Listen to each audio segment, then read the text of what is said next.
اللہ کی محفل تو ملائے اعلیٰ کی ہے، ملائکہ مقربین کی ہے۔ بہرحال اللہ کو تم اپنے دل میں مستحضر رکھو، اللہ تعالیٰ تمہیں بھی یاد رکھے گے۔ دوبارہ فرمایا احفظ اللہ تجدہ امامک تجاہک، اللہ کو یاد رکھو تو اپنے سامنے موجود پاؤ گے، جب چاہو دعا کرو تو احفظ اللہ تجدہ امامک یا تجاہک، اپنے سامنے موجود پاؤ گے۔ اذا سألت فاسأل اللہ، اب آ گیا وہ مرکز بدل کر، دیکھو جب مانگو اللہ سے مانگو، غیر اللہ کے سامنے ہاتھ دراز کرو ہی مت۔ ایک حدیث میں آتا ہے یعنی حرام نہیں ہے، دنیا کی قواعد اصول قوانین کے تحت کسی سے مدد چاہنا، کوئی سوال کرنا حرام نہیں ہے، آپ سوال کریں مدد کریں، اسی پر دنیا قائم ہے، ایک دوسرے کے ساتھ تعاون کے ساتھ، لیکن اونچا مقام کیا ہے؟ کسی سے سوال مت کرو سوائے اللہ، یہاں تک کہ جوتے مانگنے کا تسمہ تمہیں درکار ہے تو بھی کسی سے مت مانگو، اللہ سے مانگو۔ کیا پتہ اللہ کس کے دل میں ڈال دے اور وہ آ کے تمہیں تسمہ پیش کر دے۔ ہوتا ہے ایسا مسافر جو اللہ کے ساتھ لو لگا کر رکھنے والے ہیں، ان کے تو ایسے واقعات ہوتے ہیں کہ دل میں ایک بات آئی اور اس کے بعد کوئی بات جو ہے وہ کوئی شخص آ گیا اس نے وہ بات پوری کر دی، کیونکہ لوگوں کے دل جو ہے وہ اللہ کی دو انگلیوں کے مابین جو چاہتا پھر دیتے۔ کیا پتہ اللہ کسی فرشتے کو انسانی شکل میں دیکھ دے، آتا ہے فرشتہ آتا ہے انسانی شکل میں آتا ہے، آپ کی تکلیف کو رفع کر دے، آپ کی ضرورت کو پورا کرتا ہے، اسی سے مدد کسی اور سے۔ یہ ہے توحید کا لب الباب۔ یوں سمجھیے اسلام کی جڑ کیا ہے؟ ایمان۔ اسلام کا جو خارجی نظام عمل ہے، انفرادی اعمال ہو اجتماعی ہو، ان سب کی روح رواں کیا ہے؟ ایمان۔ ایک بات بولوں، ایمان کا خلاصہ لب الباب کیا؟ ایمان باللہ، جیسے ایمان بالآخرہ بھی ہے، ایمان بالملائکہ ہے، ایمان بالانبیاء ہے، ایمان بالرسل ہے، ایمان بالکتب ہے، ایمان بالقدر ہے، لیکن اصل ایمان اسی لیے ایمان مجمل میں آپ کو معلوم ہے کسی اور کا ذکر نہیں۔ آمنت باللہ کما ہوا باسمائہ وصفاتہ وقبلت جمیع احکامہ اقرار باللسان وتصدیق بالقلب، یہ ایمان مجمل ہے، اجمالی طور پر ایمان اس کا نام ہے۔ ہاں مفصل تفصیلی طور پر آمنت باللہ وملائکتہ وکتبہ ورسلہ والیوم الآخر والقدر خیرہ وشرہ من اللہ تعالی۔ کہ اسلام کی جڑ ایمان، اور اسلام کا سارا جو نظام عمل ہے، چاہے انفرادی اعمال ہو چاہے اجتماعی، ان سب کی روح رواں ایمان، اور ایمان کا خلاصہ ایمان باللہ، اور ایمان باللہ کا اصل حاصل وہ ہے جسے اس کے دو ہی تقاضے، عبادت صرف اسی کی، استعانت صرف اسی کی۔ اس لیے میں نے سورہ فاتحہ کا تذکرہ شروع کی، یہ عبادت کا جوہر ہے، عبادت کا جو ہے یہ ایمان کا حاصل، عبادت صرف اس کی اور استعانت صرف اس کی۔ استعانت ہی میں ثواب بھی آ جائے، کوئی مدد دے، آپ کسی سے کچھ مدد مالی چاہ رہے ہیں یا کوئی اور مدد چاہتے ہیں، کسی کام میں مدد چاہتے ہیں، جیسے میں نے کہا تھا کہ سفارش کرانا چاہتے ہیں بھی مدد، وَإِذَا اسْتَعَنْتَ فَاسْتَعِنْ بِاللَّهِ، اور جب مدد مانگو صرف اللہ سے مانگو، اور وہ سارے الفاظ یاد کر لیجیے، استدعاء، استعانت، استغاثہ، یہ جو غوث اعظم سے استغاثہ کیا جاتا ہے، شرک، استغاثہ اللہ سے، دعائی اللہ کا، اس اعتبار سے استمداد، استعانت، استدعاء، استغاثہ، یہ سب اللہ سے، صرف عبادت صرف اللہ، ایاک نعبد، اور استعانت صرف اللہ سے، مانگو صرف اللہ سے، مدد طلب کرو صرف اللہ سے، اور جان لو اگر تمام لوگ جمع ہو کر تمہیں کوئی فائدہ پہنچاؤ جائے نہیں پہنچا سکتے، الا بشیء قد كتب الله لك، وإذ اجتمعوا على أن يضروك بشيء لم يضروك إلا بشيء قد كتب الله عليك، اور سب مل کر چاہے تمہیں کوئی نقصان پہنچا دے نہیں پہنچا سکتے مگر وہی کچھ جو اللہ نے تمہارے لیے لکھی۔ اب بتائیے خوف کی جڑ کر جائے گی، یہ جو ایمان جو ہے یہ خوف اور حزن دونوں سے نجات دلانے والی بات ہے۔ جو حقیقی مومن ہے وہ اللہ کا ولی ہے، حقیقی وہ اللہ کا ولی ہے، اور الا ان اولیاء اللہ لا خوف علیہم ولا هم يحزنون، یہ اولیاء اللہ کو علیحدہ مخلوق نہیں ہے، وہ ان کے سر پہ سینگ نہیں ہوتے، انسان ہی ہوتے ہیں، لیکن حقیقی معنی میں مومن ان اعتبارات سے جو آج ہم پڑھ رہے ہیں، ایمان اس درجے کا پہنچ گیا تو اللہ کا ولی ہے۔ اور لوگ بھی خوف کس بات کا، کس سے خوف کروں، اس کے ہاتھ میں کچھ ہے ہی نہیں، اور اگر کچھ اللہ نے میرے لیے لکھی ہے وہ آ کر رہے گا، کیا میں لاکھ گڑ گڑاؤں اور اس کے سامنے یہ چھوڑ دے، اگر اللہ نے لکھا ہوا ہے وہ آئے تو کاہے کو اس کے سامنے گڑ گڑا کاہے کو جب مسائی کرنا اس کے ساتھ ساتھ، اور کسی کے ہاتھ میں کچھ ہے ہی نہیں، میرا خیر ہے ہی نہیں، کاہے کو خوشامد کرو اس کی۔ اور سنیے رفعت الاقلام، دیکھو نوجوان، قلم میں اٹھا دی گئی ہے وجفت الصحف، اور جو رجسٹر ہے صحیفے ان کی سیاہی خشک ہو چکی، یہ ہے وہ اللہ کا علم، اس میں ہر شے لکھ دی، اس کی قلم اٹھا دی۔ جیسے آپ کو معلوم ہے امتحان ہوتا تھا، 3 گھنٹے ختم ہو گئے، اسٹاپ رائٹنگ، بس اب قلم ہو جانا چاہیے۔ وہ قلم تو تقدیر کا کاتب جو ہے وہ قلم اس کا اب اٹھا لیا گیا، اور جو صحیفے جن پر لکھا گیا وہ خشک بھی ہو گئے۔ یہ تو روایت ہے جو امام ترمذی نے جس کو روایت کیا، یہ مطلب ان کا ہے جو ہم نے پڑھا ابھی، اور ان کا قول یہ ہے کہ یہ حدیث حسن صحیح ہے، لیکن یہی روایت اور انہی راوی سے عبداللہ ابن عباس سے رضی اللہ تعالیٰ عنہ اور بھی محدثین نے کی ہے۔ اس میں سے ایک اور مطلب جو ہے وہ یہاں پر امام نووی نے دے دیا ہے، احفظ اللہ تجدہ امامک، یہ تو پہلا وہ ٹکڑا تھا، وقت جاہک تھا، یہاں امامک ہے، امام مطلب ایک اپنے سامنے پاؤ، اللہ کی حفاظت کرو، اللہ کو دل میں، اللہ کی یاد کو محفوظ رکھو، گویا کہ اللہ کو مستحضر رکھو۔ ذکر اللہ کے معنی کیا ہے؟ استحضار اللہ فی القلب، یہ ذکر اللہ ہے۔ جنہیں ہم ذکر سمجھ بیٹھے وہ ذکر کے ذریعے اپنی صلاۃ اللہ ذکری، نماز قائم کرو میری یاد کے لیے، نماز ذریعہ ہے یاد کا۔ یہ علیحدہ بات ہے کہ آپ نے 17 رکعتیں بھی پڑھ لی ہو عشاء کی اور یاد آپ کو آئی نہیں کوئی، آپ تو ایک میکینیکل انداز میں جو ہے وہ اٹھک بیٹھک کر رہے ہیں اور آپ کے زبان سے کچھ بھی نکل رہا ہے، تو اس کا آپ کے شعور سے، دل کی گہرائی سے رابطہ ہے ہی، وہ ذکر تو نہیں ہوا۔ ہاں نماز فرض کی وہ ادا ہو گئی، حقیقی فرض ادا ہو گئی۔ تو جنہیں ہم نے ذکر سمجھا وہ ذرائع ذکر، اللہ اللہ سبحان اللہ سبحان اللہ زبان سے، یہ تاکہ اس کے نتیجے میں وہ ذکر حاصل ہو جائے۔ استحضار اللہ فی القلب، ذکر کی معنی ہے استحضار اللہ فی القلب، تعرف الی اللہ فی الرخاء، اور دیکھو کشادگی کے وقت میں تم اللہ کو یاد رکھو، اللہ کی طرف رجوع کیے رہو، بھول نہ جاؤ۔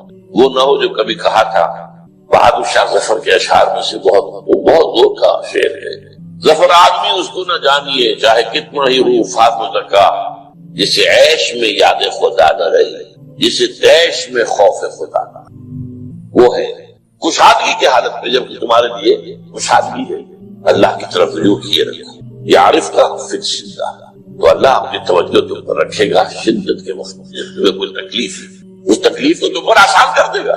تکلیف تو آنی ہے، لکھی ہوئی ہے، وہ تو آئے گی، لیکن یہ کہ اللہ تعالیٰ اس کی شدت، ایک ہی چیز ہے جس کو ایک انسان بہت شدت کے ساتھ محسوس کر رہا ہے، دوسرا آدمی اتنا نہیں محسوس کر رہا ہے، احساس کا معاملہ ہوگا۔ وہ تو اصل میں اگر انسان کی نرز کٹی ہوئی ہے تو احساس ہو گئی، سرے سے ہی ہوگا۔ تو اس اعتبار سے اللہ تعالیٰ تمہارے لیے شدت کی کمی کرتے ہیں۔ وَاعْلَمْ أَنَّمَا أَخْطَأَكَ لَمْ يَكُنْ لِيُصِيبَكَ، اور جان لو جو چیز تم سے چھوٹ گئی ہے، رہ گئی ہے، وہ ہرگز تمہیں ملنے والی نہیں تھی۔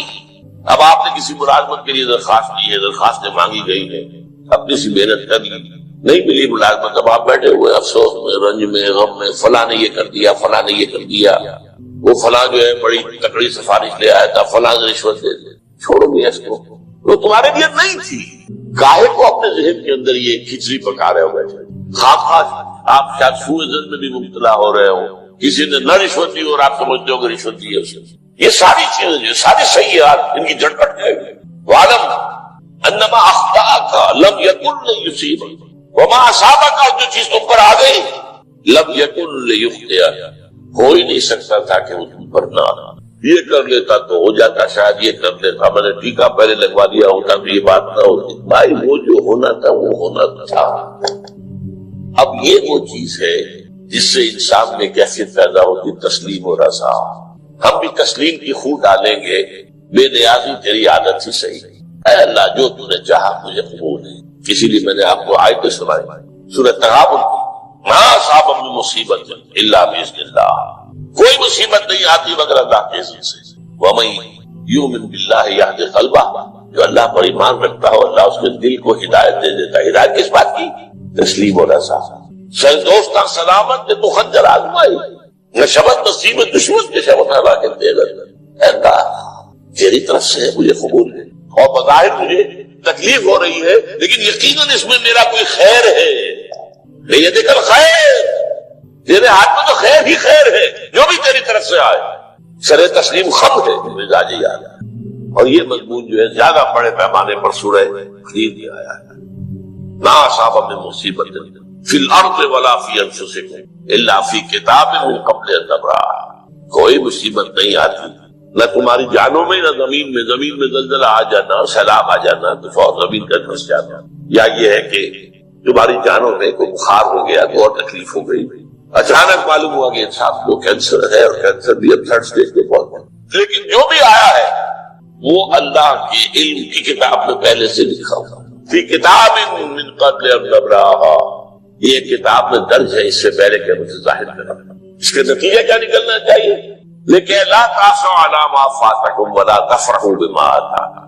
افسوس نہ کیا کرو جو تم سے جاتا رہے، چھوٹ جائے. کوئی عزیز فوت ہو گیا، کوئی موقع ہاتھ سے نکل گیا، ارے بھائی میں چوک گیا، بڑا موقع تھا، اب اس پر افسوس کر رہے ہیں. نہیں، جو چیز لیکن لا تاسوا علی ما فاتکم ولا تفرحوا بما آتاکم، جو اللہ تمہیں دے دے اس پر اتراؤ مت. وما اصابک لم یکن لیخطئک واعلم ان النصر مع الصبر. اور جان لو اللہ کی مدد صبر کے ساتھ، جو آئے اس کی طرف سے جھیلو. زبان پر کلمہ شکوہ اور شکایت نہ آئے، اللہ سے شکایت نہ آئے، تسلیم و رضا جو تیری رضا ہے. تیری صحت ہمیں منظور ہے لیکن اس کو. مولانا محمد علی جوہر ایک مرتبہ جیل میں گئے، ایک بیٹی بیمار ہوئی، فوت ہو. اس کے بعد دوسری مرتبہ پھر جیل میں گئے، دوسری بیٹی کو وہی بیماری. جیل میں اطلاع ملی کہ بیٹی میں یہ بیماری آئی تو خط لکھا اشعار کی شکل کا آخری شعر بھی ہے، تیری صحت ہمیں منظور ہے لیکن اس کو نہیں منظور، پھر ہم کو بھی منظور. ہم تو چاہتے ہیں بیٹی کے پھر شفا ہو جائے، اسے منظور نہیں، ہمیں منظور. وَعَلَمَ أَنَّ النَّصْرَ مَعَ الصَّبْرِ وَأَنَّ الْفَرَجَ مَعَ الْكَرْبِ. فرج، فراخی، کھل جانا کسی چیز کا، یہ ہے قد کے ساتھ، تکلیف کے ساتھ، تکلیف ہوتی ہے ساتھ. اللہ نے قانون بنایا ہے. اب آپ اندازہ کیجئے بچے کی ولادت میں ماں کو کتنی تکلیف اٹھانی پڑتی ہے. آج کل تو فیشن ہو گیا ہے، سیدھے سیدھے جاؤ آپریشن کراؤ، تکلیف سے بچ جاؤ. لیکن یہ ہے کہ یہ بھی آپ کے علم میں ہوگا، وہ ساری تکلیف جیسے ہی بچے کو لا کر ماں کے برابر لٹایا ہے، ساری تکلیف پھر جو راحت میسر آتا ہے. ان الفرج مع الکرب وان مع العسر یسرا. اسی لیے میں نے وہ آیتیں بھی پڑھی تھی، ان مع العسر یسرا، ان مع العسر یسرا. اس دنیا میں یہ اللہ نے نظام بنایا ہے، سختیاں جھیلنی ہی ہوں گی. لقد خلقنا الانسان فی کبد. ہم نے انسان کو پیدا کیا مشقت کے اندر، مشقت تو کرنی پڑے گی. کسی کی جسمانی مشقت زیادہ، کسی کی ذہنی مشقت زیادہ، مشقت سے چارہ کسی کو. جو لوگ اللہ پر ایمان لائیں، کہیں کہ ہمارا رب اللہ ہے، پھر اس پر جم جائیں. ان پر فرشتوں کا نزول ہوتا ہے. نہ کوئی غم کرو نہ خوف، خوشیاں مناؤ جنت کی جس کا تم سے وعدہ کیا گیا تھا. اللہ کی ربوبیت پر اطمینان جب انسان کو ہو جاتا، میرا رب اللہ ہے، ربی اللہ، انسان کے لیے نہ کوئی کھٹکا، نہ کوئی خطرہ، نہ کوئی خوف، نہ کوئی حزن. جو کچھ ہو رہا ہے کس کے اذن سے ہو رہا ہے؟ اللہ کے اذن سے. اللہ کے اذن کے بغیر پتہ تک نہیں ہلتا. یہ کوئی اندھا بہرا مادہ نہیں ہے جس سے مجھے کوئی خوف ہو. اندھا بھینسا چلا رہا ہو اس سے تو ڈرنے کا ہر انسان کو ڈرنا چاہیے، نہ معلوم کس کو ٹکر مارنا. لیکن نہیں، اس کائنات کو چلانے والا ایک سمیع و بصیر خدا ہے، وہ جو میرا دوست ہے، میرا ولی ہے. اللہ ولی الذین آمنوا یخرجہم من الظلمات الی النور. اللہ اہل ایمان کا ولی ہے، ساتھی ہے، پشت پناہ ہے، مددگار ہے، حمایتی ہے. بتائیے جسے یقین ہو جائے کہ اللہ میرا مددگار، اللہ میرا محافظ، اللہ میرا پشت پناہ، اللہ میرا حمایتی، اس کے لیے کوئی خوف ہوگا؟ اس سے کوئی ڈر ہوگا؟ میں مثال دیا کرتا ہوں ایک بہت سادہ، پنجاب کے دیہات کی. وہ بڑا چودھری ہے اور کوئی غریب کسان ہے. اس غریب کسان کے جانوروں کو ہر وقت اندیشہ ہوگا چوری کا. کوئی میری بھینس کھول کر نہ لے جائے، کوئی میرا بیل کھول کر نہ لے جائے. لیکن جس کے بارے میں یہ سب کو معلوم ہو کہ وہ جو بڑا چودھری ہے وہ اس کا دوست ہے، اس کی بچیا کو کوئی خوف ہوگا؟ اس کی بھینس پر کوئی ہاتھ ڈالے گا؟ اسے کوئی اندیشہ ہوگا؟ نہیں. کیوں؟ کہ وہ بڑا چودھری، بڑا اس کا یہاں کا سردار، جاگیردار، سب کو معلوم ہے وہ میرا دوست ہے، کوئی میرے خلاف اقدام نہیں کر سکتا. اس دنیا میں یہ چھوٹی سی بات اگر آپ کے دلی اطمینان اور سکون کا باعث بن سکتی ہے تو ذرا تصور کیجئے. میں لفظ تصور استعمال کروں گا صرف اس لیے کہ اس کا ہم جس کو کہتے ہیں ادراک اور شعور کر نہیں سکتے، اگر کے ساتھ کر سکتے. اگر یقین ہو کہ اللہ میرا مددگار اور یقین ہو کہ اللہ ہر آن میرے ساتھ ہے، پھر کوئی خوف کس کا خوف؟ کوئی شے اللہ سے بالا تر ہے؟ کوئی قوت اس سے زیادہ طاقتور ہے؟ کوئی اس کے ارادے کو بدلنے والا ہے؟ کوئی اس کی مشیت کے آڑے آنے والا ہے؟ یہی بات ہے جو حضور نے فرمائی. یہ ایمان کا حاصل ہے لب لباب کہ دیکھو اچھی طرح اس بات کو ذہن نشین کر لو. اگر تمام انسان مل کر تمہیں کوئی نقصان پہنچانا چاہے نہیں پہنچا سکتے مگر جو کچھ اللہ نے لکھ دیا ہو، اور تمام انسان مل کر تمہیں کوئی نفع پہنچانا چاہے نہیں پہنچا سکتے مگر وہ شے جو اللہ نے طے کر دی. آپ پھر میں کہوں گا ذرا تعریف کیجئے، اسے فرض کیجئے، اسے سوچئے. اگر اس حدیث پر ہمارا دل ٹھکا ہوا ہو تو کسی سے ڈر ہوگا؟ یہ مجھے نقصان نہ پہنچا دے، یہ میری رپورٹ خراب نہ کر دے، یہ میری انکریمنٹ نہ رکوا دے، یہ میرا یہ نہ بگاڑ دے، یہ میرے یہ نقصان نہ پہنچا دے. اس کا ڈر، اس کا ڈر، اس کا خوف، اس کی خوشامد، اس کے لیے جا کر طرح طرح سے اپنی عزت نفس کو ذلیل کروانا اس کے سامنے. یہ سب کچھ کیوں کرتا ہے انسان؟ جب سمجھتا ہے کہ اس کے ہاتھ میں میرا کوئی نفع ہے، اس کے ہاتھ میں میرے لیے کوئی ضرر ہے، یہ مجھے کوئی غضب پہنچا سکتا ہے، یہ مجھے کوئی نقصان پہنچا سکتا ہے، یہ میرے کوئی کام بنا سکتا ہے، یہ میری کوئی ضرورت پوری کر سکتا ہے. اسی کا نام شرک ہے. جہاں آپ نے یہ سمجھا کہ غیر اللہ کے اندر کوئی طاقت موجود ہے وہی شرک ہے. بتوں سے تجھ کو امید ہے، خدا سے نو امیدی، مجھے بتا تو صحیح اور کافری کیا ہے. شرک تو یہ جس پر بھی تمہیں یہ خیال ہے کلمہ ہے، یہ کلمہ سوم لا حول ولا قوت الا باللہ. ذرا اس پر دل کو کبھی اگر آپ تصور کریں پھر فرض کریں دل ٹھک جائے، اس پر کوئی طاقت نہیں. یہی بات تھی جو شیخ عبد القادر جیلانی رحمت اللہ علیہ نے اپنی وصیت میں اپنے بچے سے کہی. 11ویں دینے والے ہیں لیکن حضرت شیخ عبد القادر جیلانی کی وصیت اور تعلیمات کو کتنے لوگ نہیں جانتے ہیں؟ یہ جن مقامات تک پہنچے ہیں وہ کس چیز کی بدولت پہنچے؟ انہوں نے جو پیغام دیا وہ کیا تھا؟ اے میرے بچے، جس طریقے سے قرآن مجید میں حضرت لقمان کی نصیحتیں جو ہے نقل کر دی گئی ہیں، میں یہ عرض کروں گا بالفرض اگر قرآن حضرت عبد القادر جیلانی کے بعد نازل ہوا ہوتا تو شیخ عبد القادر کی یہ نصیحتیں بھی قرآن میں درج ہوتی. اتنی اونچی نصیحتیں ہیں. اے میرے بچے اس حقیقت کو ذہن نشین کر لے، لا فاعل فی الحقیقت ولا مؤثر الا اللہ. اس کائنات میں نہ کوئی فاعل حقیقی ہے نہ مؤثر حقیقی ہے سوائے اللہ. کسی شے میں کوئی تاثیر نہیں اگر اللہ نہ چاہے. آگ جلا نہیں سکتی اگر اللہ نہ چاہے، پانی ڈبو نہیں سکتا اگر اللہ نہ چاہے، زہر ہلاک نہیں کر سکتا اگر اللہ نہ چاہے، کوئی چیز فائدہ نہیں پہنچا سکتی اگر اللہ نہ چاہے. تو در در پہ کیوں سر جھکاتے ہو؟ در در پر کیوں جبیں خائی کرتے ہو؟ سب کے سامنے کیوں ہاتھ پھیلاتے ہو؟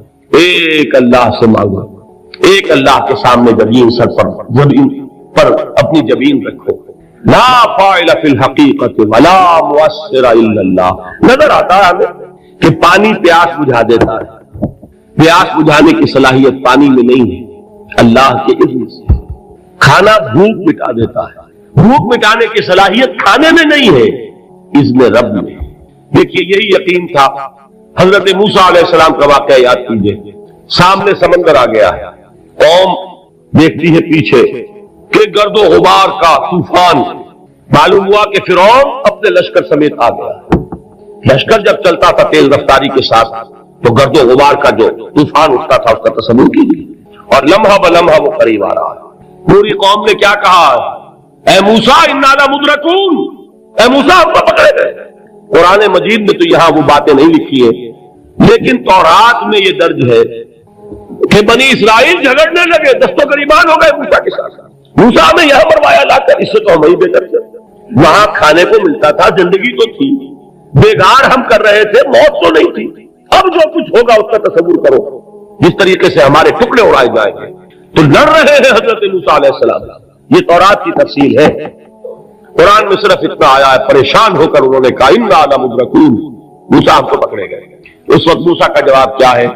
کلا ان معی ربی سیہدین، نہیں، میرے ساتھ میرا رب ہے، وہ راستہ دے گا۔ بتائیے کہاں راستہ نظر آ رہا ہے؟ یہ ہے ایمان بالغیب۔ راستہ نظر نہ آئے تب اللہ پر یقین ایمان ہے۔ جیب میں پیسے ہو تب دل کو اطمینان ہے، تو ایمان کس پر ہوا؟ پیسے پر، اللہ پر نہیں۔ جب وسائل و ذرائع نہ ہو اور پھر یقین ہو کہ اللہ مسبب الاسباب ہے، وہ اسباب کا پابند نہیں ہے، وہ اسباب کا محتاج نہیں ہے، اسباب اس کے محتاج ہیں۔ اگر یہ یقین ہے تو اللہ پر ایمان ہے، یہ نہیں ہے تو تمہارا ایمان اسباب پر ہے، وسائل پر ہے، ذرائع پر ہے، مادیات پر ہے، اللہ پر نہیں۔ اس وقت کہاں راستہ تھا؟ کوئی راستہ تھا؟ سمندر ہے اور ادھر سے لشکر آ گیا ہے۔ کلا ان معی ربی سیہدین۔ اب دیکھیے ایمان کہہ دینا آسان ہے، ہوا معکم اینما کنتم، جہاں کہیں بھی تم ہوتے ہو اللہ تمہارے ساتھ ہوتا ہے، لیکن اس کا یقین قائم ہو جائے تو زمین و آسمان کا فرق واقع ہو جائے۔ یہی بات ہوئی حضور کے ساتھ۔ غار ہے، چھپے ہوئے ہیں محمد رسول اللہ اور آپ کے وہ یار غار ابو بکر صدیق رضی اللہ تعالی عنہ۔ یعنی یہ بجائے آپ کو کوئی ثواب دلانے کے الٹا جو ہے آپ پر گرفت ہو جائے گی، ایسی کوئی چیز صحابہ سے ثابت۔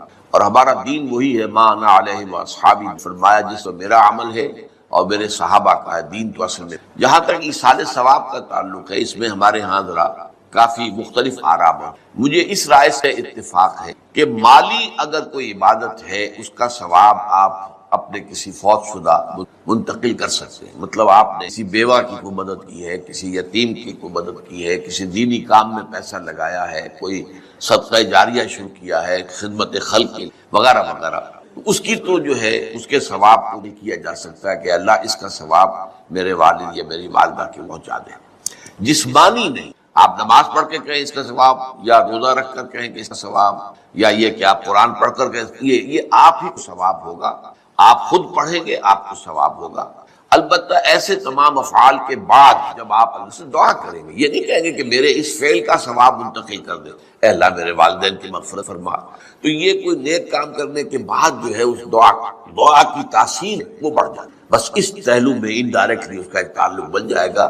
ورنہ یہ کہ وہ اس طریقے سے بچوں کو بلانا اور پڑھانا اور یہ جو ہے سوئم میں کرنا اور قرآن خوانی کی محفل ہے، یہ سب بدعات ہیں اور یہ در حقیقت دین میں اضافے ہیں اور ان کی کوئی حقیقت۔ دیکھیے انسانی زندگی کے یہ تین دور ہیں، حیات دنیاوی جو ہماری پیدائش سے ہو کر اور ہماری موت پر، پھر حیات برزخی موت سے لے کر قیامت کے دن تک، اور پھر حیات اخروی ہے قیامت میں ریزریکشن کے بعد سے جو ہے جو جنت یا دوزخ۔ اس میں ان دونوں زندگیوں کے بارے میں تفصیل سے کوئی بات کرنا بالکل غلط ہے اور اس سے فتنے پیدا ہو۔ ظاہر بات ہے کہ قبر، جسم تو قبر میں رہتا ہے تو کوئی شک ہی نہیں، روح کہاں جاتی؟ کیا وہ بھی قبر ہی میں رہتی ہے یا کہیں اور چلی جاتی؟ قرآن مجید میں سجین اور اعلیٰ علیین کا ذکر موجود ہے، لیکن یہ تمام چیزیں متشابہات میں ہیں۔ یہ تمام چیزیں قرآن مجید میں سورہ آل عمران کے شروع میں بیان کیا گیا ہے کہ ہم نے یہ کتاب اتاری ہے، اس میں کچھ آیات محکمات ہیں، کچھ متشابہات ہیں۔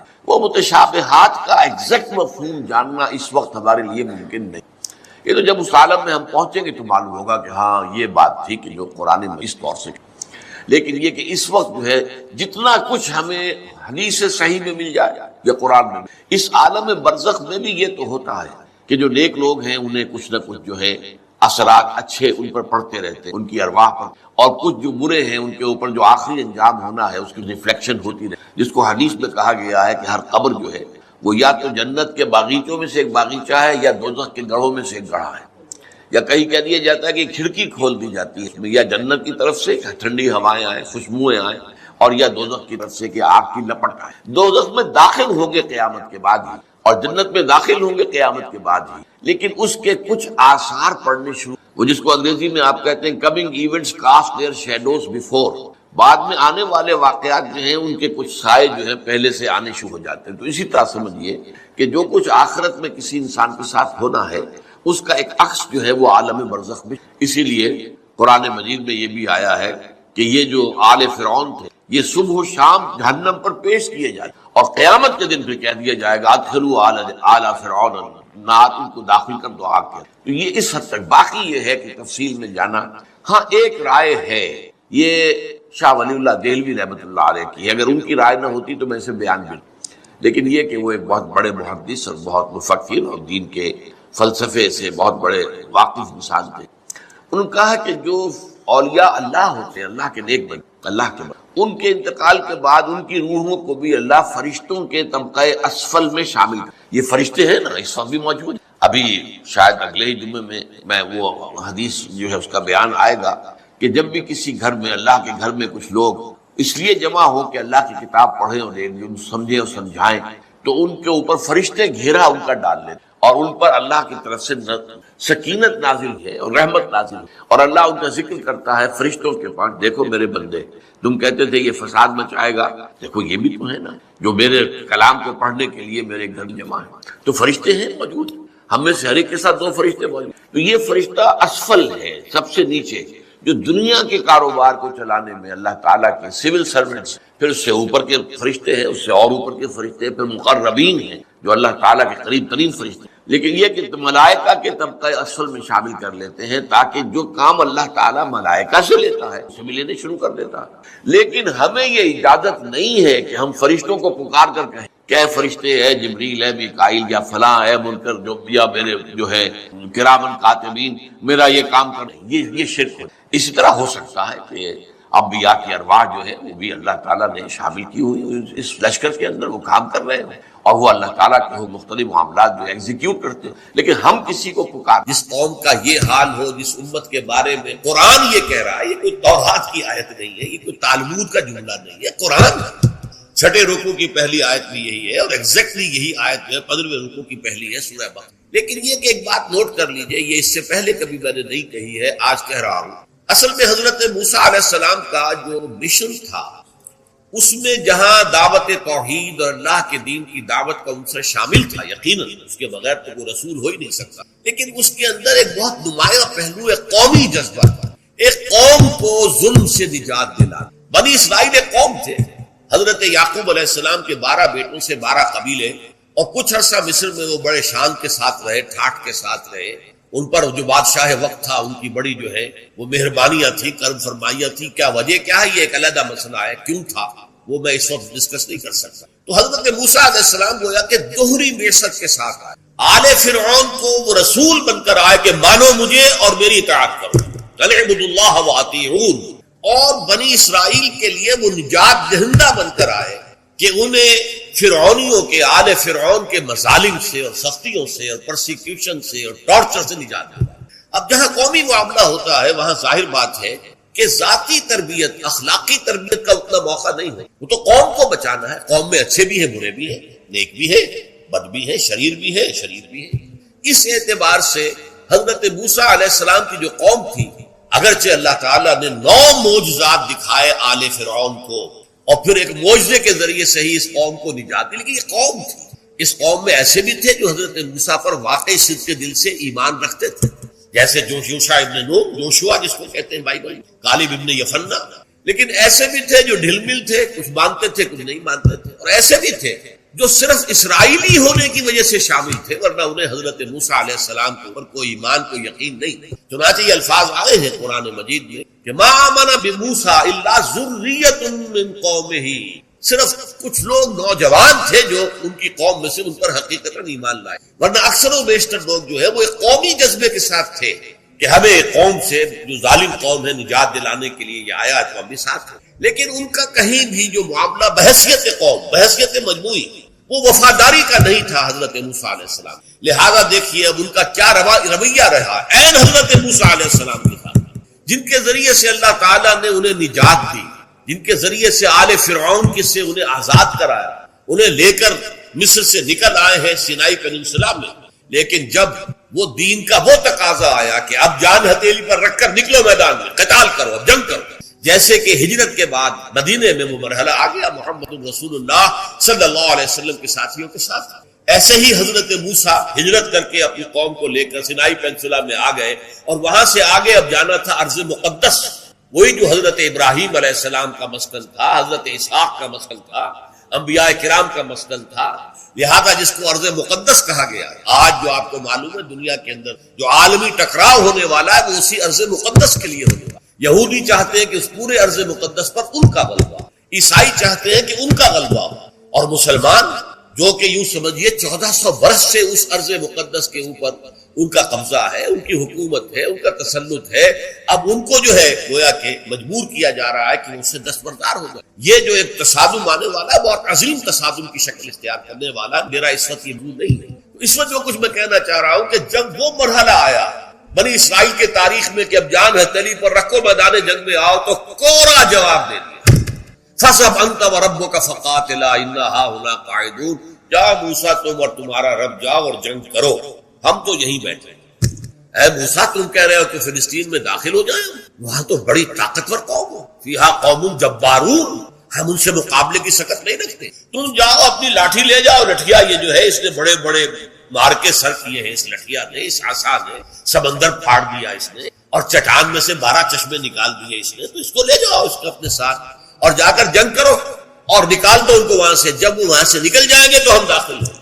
اس پر جو حضرت موسیٰ علیہ السلام پر یہ سورہ مائدہ کے اندر بیان ہوئی ہے پوری تفصیل، جو رنج اور غم کا جو حملہ ہوا ہے اس کا اندازہ اس سے کہ جس قوم سے اتنی محبت تھی کہ ایک قبطی اور ایک اسرائیلی کا جھگڑا ہو رہا تھا، اور حضرت موسیٰ علیہ السلام نے اس قبطی کے ایک مکہ رسید کیا اور اس کی جان نکال دی، اتنی محبت اس قوم کے، اور پوری زندگی کھپا دی، اور فرعون کے ساتھ مسلسل کشاکش اور مسلسل جو ہے مقابلہ رہا، اور اس کے بعد وہاں سے لے کر نکلے ہیں۔ لیکن اسی قوم کے بارے میں پھر جو ہے ایک طرح کی بیزاری تاری ہوئی، وہی بیزاری مقت کا لفظ جو میں نے پچھلی مرتبہ واضح کیا تھا، کبورا مقتا اندل، ایک غصہ ہوتا ہے، غصے سے آگے جا کر بیزاری ہو جاتی ہے۔ ایک غصے میں تو آدمی جو ہے کسی کے اوپر جو ہے غصہ اتارتا ہے، بات کرتا ہے، برا بھلا کہتا ہے، بیزاری میں اس کو دیکھنا بھی نہیں چاہتا، اس سے کلام بھی نہیں کرنا چاہتا۔ وہ بیزاری حضرت موسیٰ پر طاری ہوئی، چنانچہ انہوں نے اللہ تعالیٰ سے دعا کی، پروردگار میری یہ قوم جو ہے انکار کر رہی ہے جہاد اور قتال سے، فَافْرُقْ بَيْنَنَا وَبَيْنَ الْقَوْمِ الْفَاسِقِينَ، تو اب ہمارے اور ان فاسق لوگوں کے مابین ہمارے کون ہیں؟ ایک حضرت موسیٰ، ایک حضرت ہارون، اور 2 عورتیں بنی اسرائیل میں سے، 6 لاکھ میں سے صرف 2 نکلے تھے، یوشع ابن نون اور کالف ابن یمنہ، کہ جو جنگ کے لیے تیار تھے، باقی 6 لاکھ کے 6 لاکھ جو ہے کوڑا جواب دے کر بیٹھے، اتنا ہونا۔ تو فَافْرُقْ بَيْنَنَا وَبَيْنَ الْقَوْمِ الْفَاسِقِينَ، تو اللہ اب تفرقہ کر دے، علیحدگی کر دے، میں اب ان ناہنجاروں کے ساتھ رہنا نہیں چاہتا۔ اس کا تذکرہ یہاں، وَإِذْ قَالَ مُوسَىٰ لِقَوْمِهِ، یاد کرو جب کہ کہا تھا موسیٰ نے اپنی قوم سے، یا قوم، اے میری قوم کے لوگوں، لِمَ تُؤْذُونَنِی، کیوں مجھے اذیت پہنچا رہے ہیں، کیوں مجھے کوف پہنچا رہے ہیں، کیوں مجھے تکلیف دے رہے ہیں، وَقَدْ تَعْلَمُونَ أَنِّي رَسُولُ اللَّهِ إِلَيْكُمْ، حالانکہ تم جان چکے ہو، جانتے ہو اچھی طرح کہ میں اللہ کا رسول ہوں تمہاری طرف۔ فَلَمَّا زَاغُوا، تو جب وہ ٹیڑھے ہو گئے، أَزَاغَ اللَّهُ قُلُوبَهُمْ، اللہ نے ان کے دلوں کو بھی ٹیڑھا کر دیا، وَاللَّهُ لَا يَهْدِي الْقَوْمَ الْفَاسِقِينَ، اور اللہ ایسے فاسقوں کو، ناہنجاروں کو، ایسے اللہ تعالیٰ کے نافرمانوں کو اللہ زبردستی ہدایت۔ ہاں غلام تھے بیچارے یا نوجوان تھے، نوجوانوں پر بزرگوں کو خود ہی حق حاصل ہوتا ہے جو چاہے کرے، اور غلام تو ملکیت ہوتا ہے، زندہ ذبح کر دے تبھی کوئی پوچھنے والا نہیں۔ تو جو بیت رہی تھی بلال پر، ابو فقی پر، زنیرہ پر، جو ان پر بیت رہی تھی، جو خباب پر بیت رہی تھی، جس طرح ہلاک کیا گیا ہے حضرت سمیہ کو، حضرت یاسر کو، یہ ساری تکلیفیں انہیں بھی تھی، لیکن کیا اس کا یہ بالواسطہ ایذا محمد کے لیے نہیں تھا صلی اللہ علیہ وسلم، آپ کے ساتھی، آپ کی جانثار، لیکن آپ ان سے بھی کیا کہیں، فَاصْبِرُوا فَاصْبِرُوا فَاصْبِرُوا۔ جب ابو جہل بدترین ٹارچر کر رہا تھا حضرت سمیہ اور حضرت یاسر کو رضی اللہ تعالیٰ عنہما، آپ کے علم میں ہے کیسی کیسی ٹارچر، جوان بیٹے کو باندھ دیا ایک سن کے ساتھ، اس کی نگاہوں کے سامنے برہنہ کیا ہے ماں کو، ہاتھ میں ایک مورتی ہے، جب تنگ آ گیا، ستا کر تنگ کر کے مار کے حضرت سمیہ ٹس سے مس نہیں ہو رہی، کہتا ہے تم ایک دفعہ کہہ دو سمیہ کہ ہاں اس مورتی میں بھی کچھ، میں تمہیں چھوڑ دوں۔ انہوں نے تھوک دیا، برچھا مارا ہے شرمگاہ کے اندر، کتنی تکلیف پہنچی ہوگی انہیں، لیکن آپ گزر رہے، اصبروا یا آل یاسر فإن موعدکم الجنہ، اے یاسر کے گھر والوں صبر کرو، تمہارے استقبال کی تیاریاں۔ یہ سیرت کوئی بناتا سناتا ہے، یہ سیرت یاسر کے ساتھ کیا کیا ہے، 4 نر سانڈ اور ان کے ساتھ رسے باندھ کر، ایک رسے سے ان کا ایک بازو باندھا، ایک سے دوسرا بازو، ایک سے ایک ٹانگ دوسری ٹانگ، انہیں دوڑایا ہے کہ پرکھتے اڑ جائے۔ یہ دین ایسے ہی قائم نہیں ہوا، عدل و انصاف کا نظام ٹھنڈے ٹھنڈے قائم نہیں، گھر میں آرام سے بیٹھے ہوئے قائم نہیں۔ اور سنیے 3 برس 6 میں بنی ہاشم کے تو قید 3 برس، اور یہاں کی قید پر قیاس نہ کریں. یہاں تو جیل میں کھانے کو ملتا ہے، راشن ملتا ہے، جیسا بھی ملتا تو ہے. اور لیڈروں کے لیے تو کلاس 1 لاکھ 20 کلاس ہے. تو ان کا تو لیڈر تو لوگ جب آتے ہیں جیل کاٹ کر معلوم ہوتا ہے کہ شاید کسی صحت افزا مقام سے تشریف لا رہے. وہاں کیا تھا؟ Totally boycott. ایک گھاٹی، ادھر پہاڑ ادھر پہاڑ، دونوں طرف جو ہے پہرے، کوئی کھانے پینے کی چیز اندر نہیں جائے گی. اور پورا خاندان بنی ہاشم، وہ بھی کہ جو ایمان نہیں لائے، وہ قبائلی زندگی تھی. بنو ہاشم چونکہ حضور کو پشت پناہی چھوڑنے کو تیار نہیں ہوئے، ابو طالب نے آخری وقت تک بھی ساتھ نہیں چھوڑا. ہاں آخری وقت کے قریب ایک بات ہو گئی تھی. ایک مرتبہ تو ہوا کہ وفد آیا ہے قریش کا کہ اپنے بھتیجے کو روک لو، وہ ہمارے معبودوں کی توہین کر. ابو طالب نے بلایا اور آپ سے کہا کہ اپنے رویے کو بدلے. آپ نے فرمایا چچا جان، اب تو چاہیے میرے ایک ہاتھ پر سورج اور دوسرے پر چاند رکھ دے، میں اپنے اس مشن کو چھوڑ نہیں سکتا. یہ ہے استقامت. اور ابو طالب کے عین انتقال کے وقت جو معاملہ جب وفد آیا ہے کہ ٹھیک ہے اب ہمارا جو ہے صبر کا پیمانہ لبریز ہو گیا ہے، اب ٹھیک ہے آ جاؤ میدان میں، تم بھی ساتھ چھوڑنے کو تیار نہیں. ابو طالب نے بلایا، بھتیجے مجھ پر اتنا بوجھ نہ ڈالو جو میں برداشت نہ. حضور کی آنکھوں میں آنسو آ گئے. چچا جان اب تو یا یہ بات پوری ہوگی یا میں اپنے آپ کو ختم، اسی میں ختم. 12 شیب بنی ہاشم میں 33 سال میں گزرے ہیں. ٹوٹل بائک کوئی کھانے پینے. کچھ لوگ تھے شریف النفس، مثلاً حکیم بن حزام تھے رضی اللہ تعالی، بعد میں ایمان لے آئے. حضرت خدیجہ کے وہ رشتے دار تھے. وہ پہاڑ پر چڑھ کر ایک طرف سے رات کی تاریکی، دونوں دروازے تو بند ہیں، پہاڑ پر چڑھ کر چوٹی سے کھانے پینے آئے. کوئی اور ایک آدھ ہوگا ایسا. یہاں تک نوبت آئی ہے کہ بنی ہاشم کے یہ پھول جیسے بچے معصوم بھوک سے بلبلا رہے ہیں اور اس کے سوا کچھ نہیں ہے کہ سوکھے چمڑے ابال کر اس کا پانی ان کے حلق میں ٹپکا دیا. اور جو ہوا وادی طائف میں، جب مکے والوں نے فیصلہ کر لیا کہ آپ قتل کر دیں، ابو طالب بھی فوت ہو چکے. اب کوئی اندیشہ نہیں، کوئی خانہ جنگی شروع نہیں ہوگی، کوئی انٹرا ٹرائبل وار نہیں ہوگی. تو آپ طائف میں شاید وہاں کے 3 سردار تھے بڑے، اور یہ طائف اصل میں قریشی کا سمجھیے کہ یہ ان کا گرمیوں کا یہ صحت افزا مقام تھا. یہ تمام جو سردار تھے مکے کے، ان کی جائیدادیں وہاں کی باغات تھے، اور وہاں کے بھی 3 سردار تھے. تو شاید ان میں سے کسی کو اللہ توفیق دے دے. وہاں گئے ہیں اور صرف ایک ساتھ ہیں، حضرت زید بن حارثہ. حضرت ابو بکر بھی ساتھ ہیں، سائے کی طرح ساتھ رہنے والا بھی ساتھ ہے. وہاں جا کر جو آپ نے تینوں سے بات کی، تینوں میں وہ باتیں کہی ہیں جو کلیجے کو چیر جائیں. تمہارے سوا کوئی اللہ کو نہیں ملا تھا رسول بنانے. جاؤ چلے جاؤ. ایک کہتا ہے فوراً چلے جاؤ یہاں سے، اس لیے کہ ہو سکتا ہے کہ تم سچے ہو تو کہیں میں تمہاری توہین نہ کر دوں، اور یہ بھی ہو سکتا ہے تم جھوٹے ہو تو جھوٹے کو میں منہ نہیں لگانا چاہتا. 3 دن کی یہ سختی، اور اس میں کیا ہو رہا ہے؟ اسٹریٹ ارچنز جو کہلاتے ہیں ہمارے ٹھوکرے گلیوں کے، انہیں اشارہ کر دیا ذرا ان کی خبر لو. اب وہ پتھراؤ کر رہا ہے. جیسے ہمارے ہاں کوئی آ جاتا ہے، کوئی نیم پاگل یا کوئی اور کسی طرح کا مست قسم کا آدمی، اور اس کے اوپر چھوکرے چاروں طرف ہوں اور ستا رہے ہوں. یہ نقشہ تھا اور طائف کی گلیاں تھی اور محبوب رب العالمین تھے. ادھر سے پتھر آ رہے ہیں تو زید بن حارثہ رکاوٹ بن گئے، لیکن پیچھے سے آ رہے ہیں، وہ کیسے روکیں؟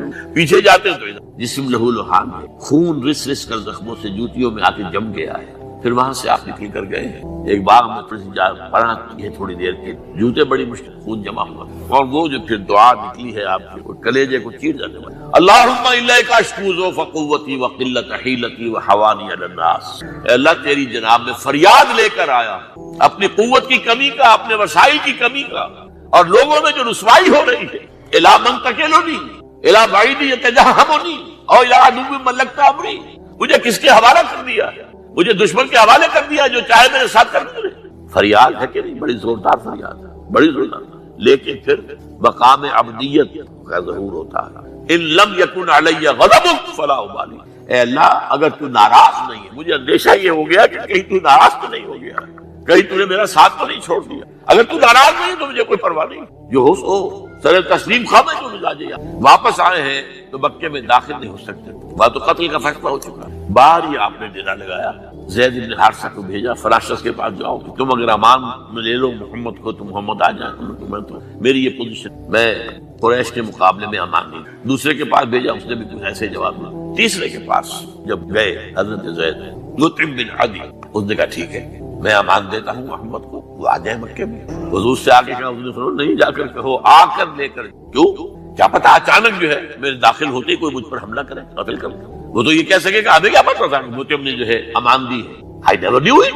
اب یہ قبیلے کے اندر یہ ہوتا تھا کہ ایک نے امان دے دی سب کی طرف سے، لہذا حضور نے فرمایا آ کر لے۔ وہ اپنے 6 بیٹوں کو ہتھیار سجا کر لے کر آیا ہے اور پھر لے کر گیا حضور کو، کہتا ہوا گزر رہا ہے راستے میں، لوگوں سن لو محمد میری امان میں۔ اس لیے آپ کو مکے کے اندر پھر 2-2.5 سال مزید رہنے کا موقع، اور اتنا بڑا احسان آپ نے مانا مطعم بن عدی کا کہ غزوہ بدر میں جب 70 اسیر تھے قریش کے حضور کے پاس، تو آپ نے فرمایا تھا کہ اگر آج مطعم زندہ ہوتا اور وہ سفارش کرتا تو میں ان سب کو چھوڑ دیتا بغیر کسی فدیے۔ بہرحال یہ چند باتیں میں نے آپ کو بتائی، باقی تو یہ کہ غار ثور ہے کیسی کیسی، اور پھر غزوہ بدر سے پہلے کی رات ہے، اور وہ آپ کا زندگی کا 3 سجدہ ہے اس میں، جہاں کا یہ الفاظ بھی آپ نے کہہ دیا اللہ اگر کل یہ جو 313 یہاں جمع ہیں اگر یہ ختم ہو گئے تو پھر قیامت تک تیرا نام لینے والا کوئی نہیں، میں آخری رسول اور میری یہ 15 برس کی کمائی ہے۔ اس وقت کہا حضرت ابوبکر 2 پیردار کیے سے کھڑے تھے، حسبک حضور بس کیجئے بس۔ بہرحال بدر زخمی دندان مبارک شہید ہوئے، خون اتنا بہا ہے کہ بے ہوش ہو گئے اور خبر ہو گئی ہے کہ آپ شہید۔ یہ سب کچھ، اور سب سے بڑھ کر حمزہ کی لاش سامنے آئی، کیسی لاش، ناک کٹی ہوئی ہے، کان کٹے ہوئے، پیٹ چاک کر کے کلیجہ چبایا ہوا، کس طرح برداشت کیا ہوگا آپ اپنے اوپر تاریخ کر کے۔ یہ حمزہ کون ہے؟ چچا ہے، دودھ شریک بھائی ہے، خالہ داد ہے، ساتھ کا کھیلا ہوا ہم اور اس کی لاش ہے۔ جو قلب اطہر پر بیت رہی تھی وہ مدینے میں آ کر ایک بڑا ماحول بدلا ہوا تھا، تب وہ بات سامنے آ۔ جب آپ مدینے واپس تشریف لائے ہیں تو ظاہر بات ہے کہ زیادہ انصار لوگ تھے جو شہید ہوئے۔ بدر میں مہاجرین تو میرے خیال ہے 4تھائی تھے، نمبر کے 3/4 تھے انصاری تھے۔ اسی طریقے سے عہد کے اندر معاملہ، تو مختلف گھروں سے عورتوں کے بین کرنے کی آوازیں آ رہی، اس لیے کہ اس وقت تک بین کرنا حرام نہیں قرار دیا گیا تھا، ممنوع نہیں تھا۔ آوازیں سن کر حضور کی زبان مبارک سے نکل گیا اما حمزہ تو فلا بواکی لہو، ہائے حمزہ کے لیے تو کوئی رونے والی بھی نہیں ہے۔ اس پر پھر صحابہ نے، انصار نے اپنے ہاں کی خواتین کی، حضرت صفیہ کے ہاں جب وہ سگی بہن تھی، وہاں انہوں نے جا کے بھی تعزیت کی۔ غزوہ احزاب کا آپ نے کیا، اسوہ رسول پر نہ معلوم کیا کیا باتیں لوگوں میں مشہور ہو گئی۔ اسوہ کا لفظ آیا کہاں ہے قرآن میں؟ سورہ احزاب میں۔ وہ اسوہ کیا تھا؟ جب خندق کھودنے کا فیصلہ ہوا ہے تو خندق کھود رہی ہے، حضور بھی لگے ہوئے، بھاری بھاری پتھر اٹھا کر کندھے پر لا کر باہر پھینک، پتھریلی زمین تھی، ایک پتھر کسی سے ٹوٹا نہیں تھا، تو حضور نے جو ہے 3 دفعہ جو اس کو ضرب لگائی تب ٹوٹا ہے، لیکن